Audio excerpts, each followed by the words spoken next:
आज हम बात करेंगे एशिया महाद्वीप के 3 बचे हुए देश पाकिस्तान, अफगानिस्तान और श्रीलंका के बारे में। इससे पहले हम दुनिया के सारे महाद्वीपों के अंदर आने वाले सारे देशों के बारे में एक एक करके विस्तार से पढ़ चुके हैं। तो सबसे पहले आज देखते हैं पाकिस्तान के बारे में। तो पाकिस्तान की राजधानी इस्लामाबाद है। पाकिस्तान ने 1956 में अपने आप को इस्लामिक देश घोषित कर लिया था। तो पाकिस्तान जो है 1956 में अपने आप को इस्लामिक देश पाकिस्तान ने घोषित कर लिया था। यहाँ पे एक चीज़ और याद रखना, तुर्की देश जिसका नाम बदल गया अभी तुर्किया कर दिया गया, वो एकमात्र मुस्लिम बहुमत वाला देश है जो अभी तक धर्मनिरपेक्ष है। बाकी दुनिया में जितने भी मुस्लिम बहुमत वाले देश हैं वो अपने आप को इस्लामिक देश घोषित कर चुके हैं, लेकिन तुर्की अभी तक धर्मनिरपेक्ष है। तो ये इंपॉर्टेंट है, याद रखना है। पाकिस्तान को जो है वो नेहरू का देश भी कहते हैं। पाकिस्तान को नेहरू का देश इसलिए कहते हैं क्योंकि पाकिस्तान ने सिंधु पे उसकी सहायक नदी द्वारा पाकिस्तान के एक बड़े क्षेत्र पे जो है वो नेहरू का जाल बिछा लिया, इसलिए पाकिस्तान को नेहरू का देश भी कहते हैं। पाकिस्तान का सबसे बड़ा राज्य बलूचिस्तान है। तो पाकिस्तान का सबसे बड़ा राज्य बलूचिस्तान है और यहाँ के जो लोग हैं वो पाकिस्तान से स्वतंत्र होने की मांग समय समय पर उठाते रहते हैं। तो वो इसलिए उठाते हैं क्योंकि पाकिस्तान जो है वो यहाँ पे अत्याचार करते हैं, बाकी पाकिस्तान के मुकाबले यहाँ के लोगों के साथ भेदभाव करता है, यहाँ पे कोई डेवलपमेंट का काम पाकिस्तान नहीं करता। इसलिए ये जो लोग हैं वो पाकिस्तान का समय समय पर विरोध भी करते रहते हैं। और इसी बलूचिस्तान के अंदर पाकिस्तान का एक गवादर बंदरगाह है। और जो चीन से जो CPEC सड़क आ रही है, CPEC का फुल फॉर्म है चाइना पाकिस्तान इकोनॉमिक कॉरिडोर। तो जो CPEC की सड़क चीन से आ रही है वो इसी गवादर बंदरगाह तक आती है। तो ये भी इंपॉर्टेंट है, याद रखना।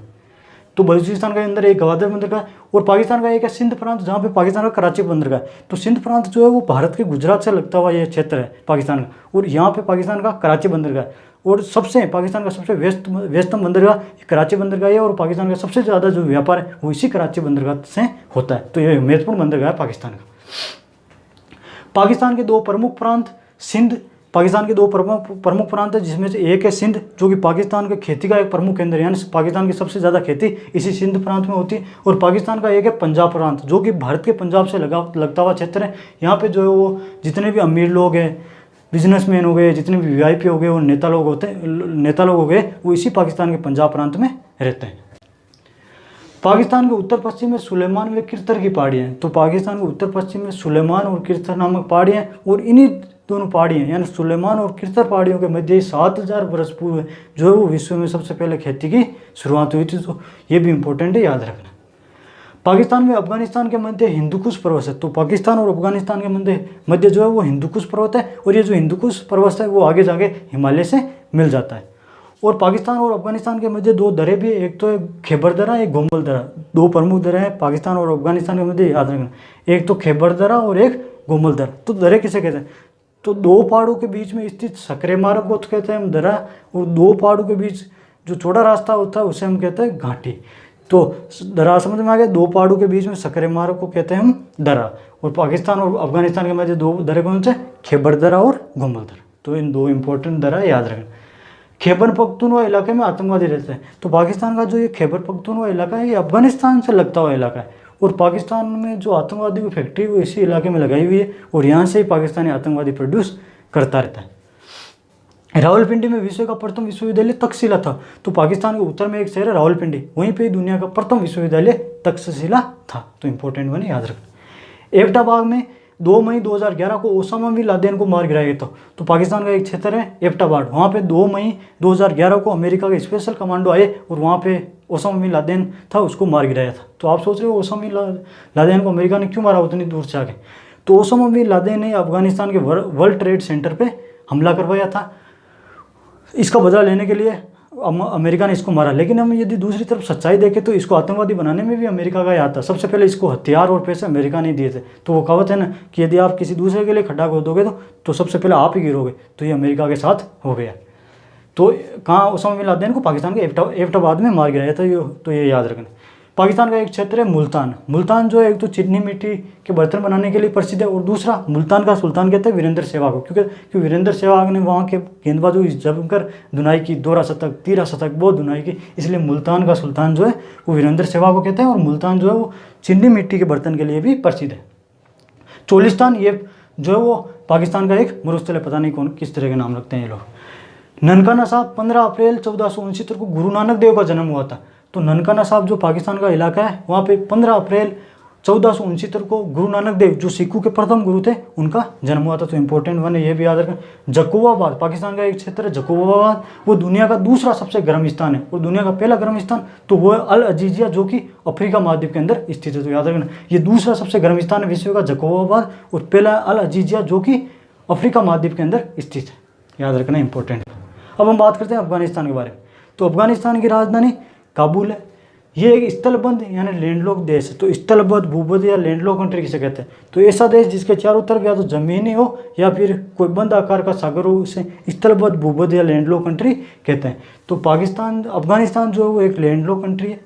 140 किलोमीटर सीमा इसकी, 158 किलोमीटर सीमा इसकी पीओके से लगती है। तो भारत से अभी इसकी सीधी सीमा नहीं लगती, इसलिए भारत जो है अभी ईरान के चाबार बंदरगाह से होता हुआ अफगानिस्तान जाता है। लेकिन जिस दिन भारत के पास वापस पीओके आ जाएगा उस दिन अफगानिस्तान के अंदर भारत सीधा चला जाएगा, भारत की सीधी सीमा लग जाएगी। लेकिन अभी जो पाकिस्तान ऑक्यूपाइड कश्मीर है उससे अफगानिस्तान की सीमा लगती है, भारत से अभी कोई सीधी सीमा अफगानिस्तान से नहीं लगती। गोल्डन ट्राइंगल, ईरान, अफगानिस्तान व पाकिस्तान। तो गोल्डन ट्राइंगल किसे कहते हैं? तो ईरान, अफगानिस्तान और पाकिस्तान, इन तीनों क्षेत्रों में जो है अफीम, बहुत बड़े मात्रा में अफीम का उत्पादन होता है, इसलिए इन तीनों क्षेत्रों को जो है गोल्डन ट्राइंगल कहते हैं। याद रखना, ईरान, अफगानिस्तान और पाकिस्तान के क्षेत्रों को जो है वो गोल्डन ट्राइंगल कहते हैं। क्यों कहते हैं? क्योंकि यहाँ पे अफीम का बड़ी मात्रा में उत्पादन होता है। काबुल, यहाँ पे में भारत ने संसद भवन बनवाया था। तो भारत ने क्या क्या चीज़ें अफगानिस्तान में बनाई? तो काबुल में भारत ने एक वहाँ का संसद भवन बनवाया। दूसरी चीज़ सलमा बांध बनाया, वहाँ पे बिजली उत्पादन करने के लिए वहाँ पे सलमा बांध भी बनाया था। तो भारत ने दो चीज़, एक तो वहाँ का संसद भवन बनाया, एक बिजली उत्पादन करने के लिए सलमा बांध बनवाया। बामिया, तो अफगानिस्तान के अंदर एक बामिया क्षेत्र है, वहाँ पे महात्मा बुद्ध की विश्व की सबसे ऊँची इमारत थी, जिसको वहाँ के आतंकवादियों ने बम से उड़ा दिया। अभी जो महात्मा बुद्ध की सबसे ऊंची इमारत है वो है चीन के अंदर, स्प्रिंग बुद्धा नाम की। तो याद रखना, पहले तो थी बामिया अफगानिस्तान में, लेकिन अभी जो है उसको तो उड़ा दिया। अभी जो सबसे ऊंची महात्मा बुद्ध की मूर्ति है वो है चीन के अंदर, जिसका नाम है स्प्रिंग बुद्धा। तो इंपॉर्टेंट है ना, ये भी याद रखना। महमूद गजनवी यही गजनी का था जिसने 1025 ईस्वी में आक्रमण करके सोमनाथ मंदिर को लूटा था। तो 1025 ईस्वी में भारत में आक्रमण करके जिस भारत में सोमनाथ मंदिर को लूटा था मोहम्मद गजनवी ने, वो अफगानिस्तान के गजनी का था। तो ये भी आपको याद रखना।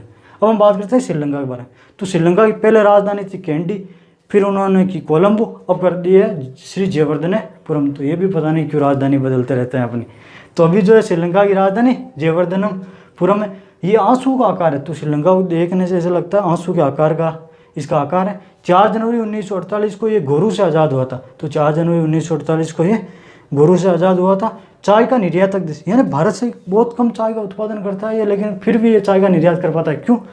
तो भारत से चाय का निर्यात दो कारण से नहीं कर पाता है। पहले, एक तो भारत की जनसंख्या बहुत ज़्यादा है, दूसरी हम उठो तो चाय, सोवो तो चाय, बैठो तो चाय, कोई मेहमान आ गया तो चाय, यानी हमारे चाय के बिना कोई काम की शुरुआत नहीं होती। इसलिए जितनी चाय का उत्पादन होता है उतनी हम घटक जाते हैं, इसलिए भारत चाय का निर्यात नहीं कर पाता। श्रीलंका को हिंद महासागर का मोती भी कहते हैं। श्रीलंका को हिंद महासागर का मोती क्यों कहते हैं? तो श्रीलंका क्या हो गया, श्रीलंका एक तो आकार में बहुत छोटा है, दूसरा श्रीलंका के चारों तरफ पानी पानी है। तो ऊपर से देखने से ऐसा लगता है जैसे पानी के अंदर कोई मोती पड़ा हो, इसलिए श्रीलंका को जो है वो हिंद महासागर का मोती कहते हैं। हम्बनटोटा, जो श्रीलंका का बंदरगाह हम्बनटोटा, इस बंदरगाह को श्रीलंका ने जो है वो चाइना को लीज पर दे दिया। क्यों दे दिया? क्योंकि श्रीलंका जो है वो चीन के कर्ज साल से फंस चुका है, पैसे चुका नहीं पा रहा है। तो कहा कि कुछ नहीं, ये आप मेरा बंदरगाह वो लीज पे ले लो। तो हम्बनटोटा बंदरगाह को जो है अभी चीन को लीज पे दे दिया है। श्रीलंका का एक है इलाका झापना इलाका, जो कि श्रीलंका के उत्तरी भाग में स्थित है।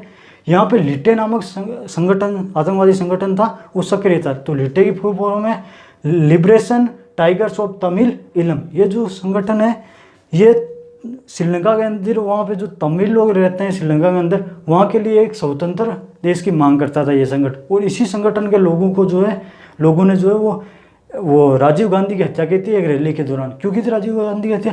क्योंकि राजीव गांधी ने इनके लोगों को मारने के लिए श्रीलंका में भारतीय आर्मी भेज दी थी। तो इसका बदला लेने के लिए इन्होंने जो है वो राजीव गांधी की हत्या कर दी थी। तो ये भी आपको ध्यान रखना। एलिफेंटा जो दर्रा है वो श्रीलंका को 2 भागों में बांटता है। तो याद रखना, एलिफेंटा जो दर्रा है वो श्रीलंका को 2 भागों में बांटता है। महाबली गंगा श्रीलंका की सबसे लंबी नदी है। तो महाबली जो गंगा है वो श्रीलंका की सबसे लंबी नदी है। श्रीलंका में भारत के बीच एक पतला समुद्र का रास्ता है। हमारी मान्यता यानी हिंदू धर्म की मान्यता के अनुसार यह है कि भगवान राम जो है वो माता सीता को लेने के लिए इसी रास्ते से गए थे, तो इसलिए उसको हम कहते हैं राम सेतु। और ईसाई और मुस्लिम धर्म के जो लोग हैं वो मानते हैं कि हमारे जो आदम थे वो इसी रास्ते से आए थे, इसलिए वो लोग इसे आदम ब्रिज कहते हैं। तो हिंदी मान्यता के अनुसार इसे हम राम सेतु कहते हैं, और ईसाई और मुस्लिम मान्यता के अनुसार वो इसे आदम ब्रिज कहते हैं। आदम कौन था? तो वो ईसाई और मुस्लिम धर्म के जो लोग हैं वो मानते हैं कि ईश्वर ने जो सबसे पहले मनुष्य धरती पे उतारा था उसे आदम कहते हैं, और वो आदम इसी रास्ते से आया था, इसलिए वो इसे आदम ब्रिज मानते हैं और हम इसे राम सेतु मानते हैं। तो आई होप कि ये चीज़ें आपको समझ में आई होगी। और आज हम जो 1-1.5 महीने पहले हमने जो वर्ल्ड टूर की शुरुआत की थी, वो हमारी दुनिया की सैर आज समाप्त होती है सकुशल। आई होप कि मैंने तो बहुत इन्जॉय किया। दुनिया में क्या है, कहाँ पर्वत, कहाँ पहाड़, कहाँ जंगल, कहाँ नदियाँ, कहाँ दर्रे, कहाँ सारी चीज़ें, बहुत मज़ा आया मेरे को। तो आई होप कि आपको भी आया होगा। अब हम कल से शुरुआत करेंगे इंडियन ज्योग्राफी के बारे में, भारत के एक एक राज्य में घूमेंगे कल से। तो कल करते हैं इंडियन ज्योग्राफी की शुरुआत। तो आज के लिए इतना ही। जय हिंद। आप लीजिए इसका स्क्रीन शॉट।